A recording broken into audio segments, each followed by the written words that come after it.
ഈ പറയുന്ന കാര്യങ്ങളെല്ലാം ആരെയാണ് ലക്ഷ്യം വെക്കുന്നത്? യഥാർത്ഥത്തിൽ അത് പി ശശിയാണോ എന്ന് ഞാൻ സംശയിക്കുന്നു. ബലപ്പെടുന്ന സംശയമാണത്. കാരണം നോക്കൂ, ഇതിന് ശേഷം ആരെങ്കിലും ഈ പറയുന്ന പി വി അൻവറിനെതിരായിട്ടൊരു എതിർശബ്ദം സി പി എമ്മിൽ നിന്നുണ്ടായിട്ടുണ്ടോ?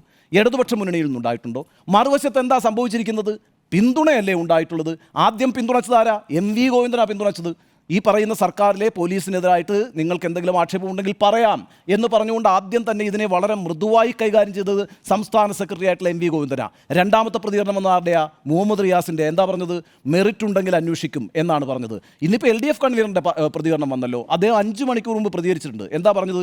പി വി അൻവറിൻ്റെ ആരോപണങ്ങളെല്ലാം ഗൗരവകരമായിട്ടുള്ള കാര്യങ്ങളാണ്, അത് അന്വേഷിക്കുക തന്നെ ചെയ്യും. ഇനി പി ശശിക്കെതിരായിട്ടുള്ള പരാതി ഉണ്ടെങ്കിൽ അത് എഴുതി നൽകിയാൽ അതും അന്വേഷിക്കും എന്നാണ് പറഞ്ഞിരിക്കുന്നത്.